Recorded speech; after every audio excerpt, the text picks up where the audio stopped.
31 जुलाई को हुई नूह हिंसा के बहुत सारे पर्दे अब तक बिल्कुल साफ तौर पर खुलकर सामने आ चुके हैं। एक मुद्दा बाकी था, उस पर भी अब बहुत बड़ी अपडेट आई है।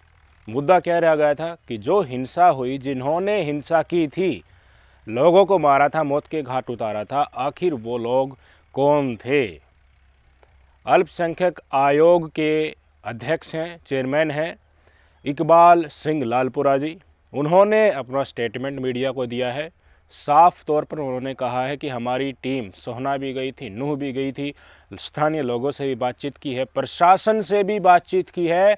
उसके बाद हमने पाया कि हिंसा करने वाले लोग स्थानीय नहीं थे, वो बाहर से आए थे। और तमाम प्रकरण जो ये फैला, ये सोशल मीडिया पर लोगों के अंदर ज्वाला फूटी थी, उसके कारण हुआ था। लोग बाहर से आए थे हिंसा करने वाले, नूह के स्थानीय नहीं थे। पुलिस प्रशासन की पूरी तरह से इसमें उसको जिम्मेवार नहीं ठहरा सकते, पर कमियां जरूर रही। समाज को उन्होंने संदेश दिया कि अपनी नौजवान पीढ़ी के ऊपर नज़र रखें कि सोशल मीडिया पर वो क्या कर रहे हैं। यही तो हम कह रहे थे इतने दिन से। और ये जितने भी ठेकेदार हैं अब भी इसी मुद्दों को लेकर तांडव काट रहे हैं कि मामन सिंह को फांसी दी जाए, वो तो असल सरगना है नूह हिंसा का। नूह के लोगों ने ही बड़े ही सुनियोजित तरीके से षड्यंत्र करके ब्रजमंडल यात्रा पर हमला किया। मामन खान की भी जमानत हो गई। अल्पसंख्यक आयोग ने भी अब ये कह दिया कि ये मामला नहीं तो ये सुनियोजित थे और नहीं ये स्थानीय था। पुलिस प्रशासन की थोड़ी बहुत कमियां जरूर रही, अगर उनको सतर्क रहते तो ये न होता। लोग भारी थे, तमाम चीज़ें आपके सामने। अब कई सवालात उठेंगे। अब एक पक्ष जो है, ये ठेकेदार लोग हैं, ये पूरी तरह से समाज से भी एक तरीके से इनको एक तरफ फेंक दिया गया है। इनका जो जुमलेबाजी थी, इनका जो षड्यंत्र था, वो पूरी तरह से सामने आ चुका है। प्रशासन भी इनकी तरफ नहीं रहा, देश की जनता समाज भी इनकी तरफ नहीं रहा। किसानों ने, खाप चौधरियों ने, जट समुदाय के लोगों ने जिस तरह से मुस्लिम समुदाय के लोगों का साथ दिया, उसके बाद राजनीति ने भी इनका हाथ छोड़ दिया, तो ये बिलबिला रहे हैं। गुरुग्राम में अभी इन्होंने किस तरह से प्रदर्शन किया था गौरक्षा के नाम पर। चुनिंदा लोग, सैकड़ों लोग ही वहाँ पर पहुँचे थे। इन्होंने तो बहुत बड़ी प्लानिंग की थी कि हज़ारों की संख्या में वहाँ पर लोग आकर प्रदर्शन करेंगे, मोनू मानेसर को छुड़वाने की कोशिश करेंगे। जितने भी 5-6 लोग वो पकड़े गए हैं। मोनू मानेसर की मुश्किलें दिन प्रतिदिन बढ़ती जा रही, उनको कोई नहीं रोक सकता। और जब सीधे तौर पर इस प्रकरण को देखें तो असल जिम्मेवार इस हिंसा का अल्पसंख्यक आयोग ने भी एक तरीके से निर्देश देने की कोशिश की है।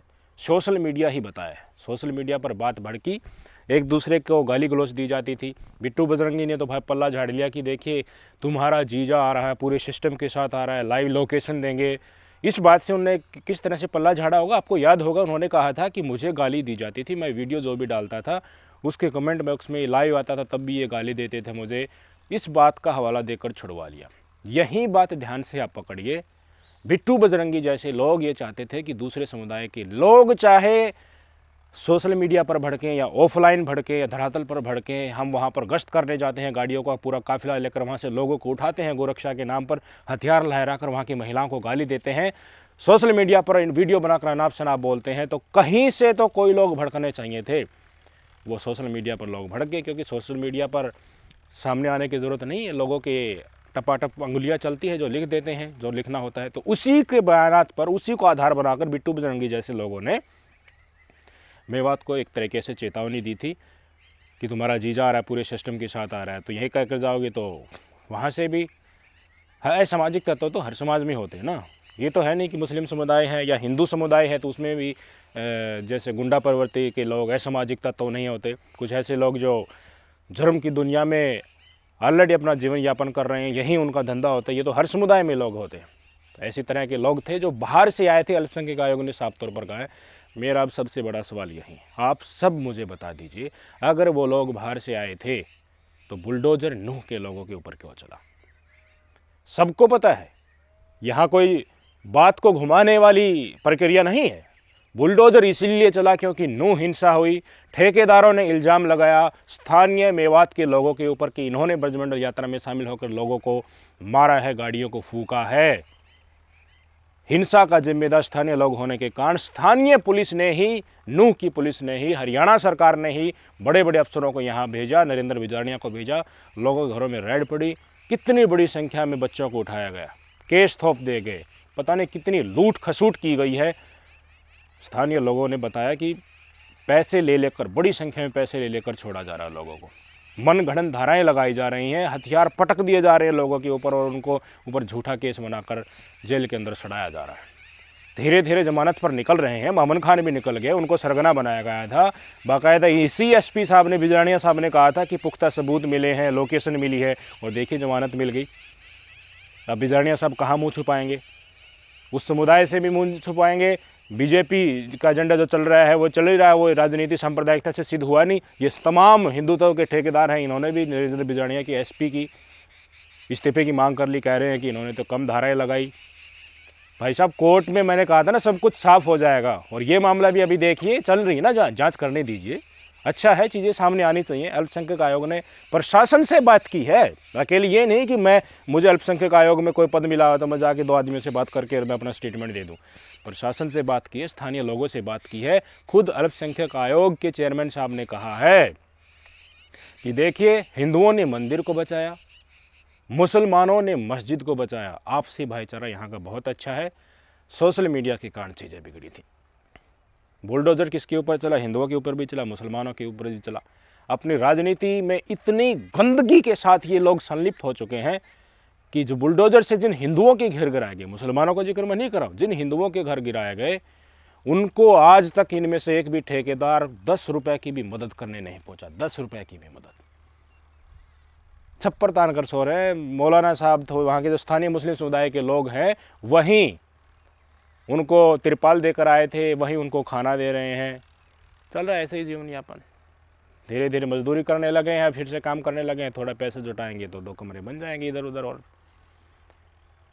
मजाल भी हो तो इनकी ये हिंदुत्व के नाम पर हर दिन देश में और समाज में नफरत फैलाते रहते हैं, देश को तोड़ने की कोशिश करते रहते हैं।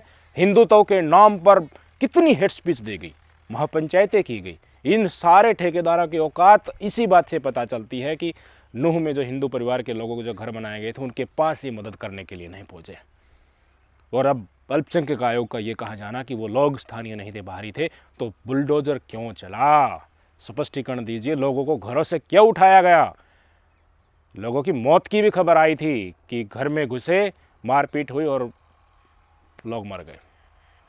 पता नहीं कितनी घटनाओं को दबा दिया गया, इतनी क्रूरता हुई है। लोगों से मैंने बातचीत की थी जब वो महापंचायत वहाँ पर हुई थी अलवर एरिया में, जाते समय मैंने बातचीत की थी। पीड़ा उनके अंदर जो व्यथा थी, उसका कुछ पार्ट से उनके जुबान पर आ रहा था। उनका अंतरात्मा और उनकी आंखों से उनके दर्द को समझने की कोशिश करोगे ना तो भी बड़ा अंबार लग जाएगा।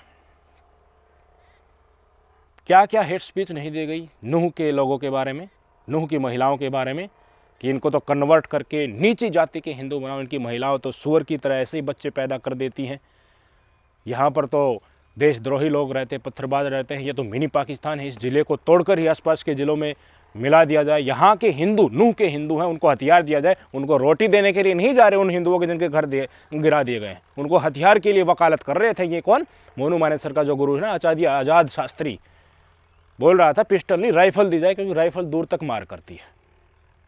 हर हिंदू परिवार के पास राइफल होनी चाहिए। मेवात एरिया में जो हिंदू रहते ना, उनके लिए मांग की थी। और आज स्थिति क्या आ गई है? सच्चाई धीरे धीरे निकल कर सामने आ रही है। तो उस जुल्म को किस तरह से जस्टिफाई करोगे आप? कौन जिम्मेवार है भाई? सरकार ने तो सोचा कि इन ठेकेदारों के सहारे तुम्हारी तो राजनीति चमक जाएगी, राजस्थान में भी चमक जाएगी और हरियाणा में चमक जाएगी, फिर से तुम्हारी सरकार बन जाएगी।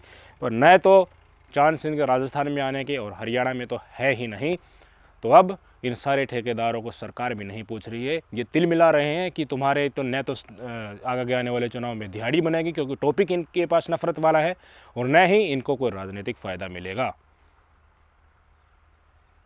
मोनू मानेसर शिकंजे में फंसता जा रहा है। मामन खान के ऊपर आरोप लगाए थे, उनको भी जमानत मिल गई। स्थानीय लोगों के खिलाफ जो जो बयानात किए थे, उनके ऊपर जो जुल्म किए थे, पुलिस ने किए हों, प्रशासन ने किए हों, या इन ठेकेदारों के कहने से सरकार के आदेश पर वो हुए हों, वो सब बेनकाब होते जा रहे हैं। सत्य हमेशा जीतता है। इसलिए कहते हैं ना, हमारे एम्बलम के नीचे लिखा होता है सत्यमेव जयते, सदा सत्य की जीत होती है। सोशल मीडिया के कारण ही सारा प्रकरण बिगड़ा था। किसी के दिमाग में क्या पल रहा है या कोई नई तरीके से जो क्राइम हो रहा ना, यकीन मानिए पुलिस प्रशासन उसको भाप पाने में हमेशा नाकाम रहा है। कुछ न कुछ ऐसी चीज़ें होती, पुलिस प्रशासन के सामने आता, समय उनको मिल जाता, सतर्क वो सोशल मीडिया पर रहते कि इस तरह का बयान चल रहा है, लोग आपस में इतनी बुरी तरह गाली गलौज कर रहे हैं, तो इस चीज़ से बचा जा सकता था। खामियां रहीं, अल्पसंख्यक आयोग ने यह कहा साफ तौर पे पुलिस प्रशासन की खामियां रही हैं, उनके चलते ये सब हुआ है। क्योंकि मेवात का पूरा एरिया, मेवात हरियाणा में भी है और मेवात राजस्थान में भी है। हो सकता है पहले प्रकरण में बातें भी आ रही हैं निकल कर सामने कि वहाँ से लोग आए थे, जो मेवात राजस्थान वाला मेवात एरिया है वहाँ से, और पाकिस्तान में बैठा हुआ एक यूट्यूबर था मुस्लिम समुदाय का, वो पता नहीं कितनी बुरी तरह से माहौल को ख़राब करने में लगा हुआ था। तो इन चीज़ों को मॉनिटर करना चाहिए था। आगे भी पुलिस प्रशासन को सख्त रहने की ज़रूरत है। मुस्लिम समुदाय के लोगों को, हिंदू समुदाय के लोगों को भी ध्यान देने की ज़रूरत है कि तुम्हारे गले, बच्चों के गलों में जो पट्टा धर्म का बांधा जा रहा है, उसके चलते घर से निकलने के बाद वो क्या क्या काम कर रहा है, किस किस के साथ संपर्क में आ रहा है, ये तमाम चीज़ें माइनॉरिटी कमीशन ने कहा है कि इनके ऊपर ध्यान दीजिए। सोशल मीडिया के कारण आज के दिन बहुत बड़ा दंगा अगर हो गया तो आग भी बहुत बड़े लेवल पर लग सकती है, जिसके बहुत बड़े दुष्परिणाम होंगे। धीरे धीरे जांच होनी चाहिए। अब तक तो जांच चल ही रही है। ठेकेदारों ने भी मांग की है कि देखिए हमें सब कुछ पता होना चाहिए, अभी तक क्या चल रहा है, जांच के नाम पर कुछ भी नहीं हो रहा। तो भाई जांच के लिए जिनके ऊपर तुम आरोप लगा रहे हो, वो एक तरीके से उनको जमानत मिल रही है तुम्हारे चलते, तुम्हारी आह्वान पर ही, तुम्हारी रिक्वेस्ट पर ही, तुम्हारे मुख से जो जुबान निकल रही थी कि योगी वाला बुलडोज़र चाहिए, तो वो बुलडोज़र वहाँ पर चलवाया गया। और आज जब चीज़ें बेनकाब हो रही है, इसका बोझ लेने के लिए जो तुमने क्रूरता की है, जो अमानवीय कृत्य किया है, इसका जिम्मेदार जो लोग हैं वो समझ सकते हैं वो कौन है। असल जिम्मेदार जो थे नहीं, उनके ऊपर तुमने दोष मंढा और सरकार तुम्हारी थी, नफ़रत के चलते उनको फ़ायदा चाहिए था और झोल दिया वहाँ पर बुलडोज़र। लोग ऐसे ही घूम रहे हैं, कपड़ा बिनने वाला, बोतल चुगने वाले लोग जो अपने रोजी रोटी चलाते थे, मजदूरी करके कई सालों के बाद लोगों ने अपना घर बनाया था, आंसू नहीं रुक रहे थे उनके, कितने दिन भूखे पेट सोना पड़ा होगा, नंगे पैर वहाँ पर बच्चे घूम रहे। दृश्य बहुत बुरा है, कितने लोगों की आत्मा दुखी पा रही है, आप सोच नहीं सकते। और सब के सब हिंदुत्व के नाम पर यात्रा के नाम पर, मंदिरों में जाने के नाम पर, वो भगवान तुम्हें आशीर्वाद देगा या श्राप देगा तुम्हारे इस कर्तव्य के चलते, वो तुम्हारी अंतरात्मा अच्छे से जानती है। सब हिसाब होगा इस अदालत में, धरती की अदालत में, सरकार की अदालत में नहीं होगा तो ऊपर वाले की अदालत में जिस दिन पेशी होगी उस दिन सब बराबर हो जाएगा। चिंता मत कीजिए। हम तो हमेशा से कहते हैं कि सच की हमेशा जीत होती है। इस देश में सबको समान रूप से जीने का अधिकार है। दुश्मनी दो समुदाय में सिर्फ राजनीति कराती है, लोगों की तुच्छ मनसाएं कराती हैं। ये अगर धर्म से, राजनीति से दूर हो जाएंगी तो सब लोग आराम से जिएंगे। सबका देश है भाई, प्यार प्रेम से जियो, धरातल के मुद्दों पर राजनीति करो। लोग त्रस्त हैं, बेरोजगारी, महंगाई, अग्निवीर स्कीम, किसान आंदोलन, पता नहीं क्या क्या रोज़ थप्पड़ गरीब आदमियों को लग रहे हैं, और तुम आ जाते हो अपना भूला भुटका ये धर्म वाला टॉपिक कर लेकर। शर्म आनी चाहिए तुम्हें। जिस दिन तुम्हारा ऊपर वाले की अदालत में रिकॉर्ड बयां किया जाएगा, इंसान की इस संसार में, इस धरती के ऊपर इंसान रूपी जन्म लेने के लिए शायद तुम्हें चुना भी ना जाए। सोचिएगा। नमस्कार।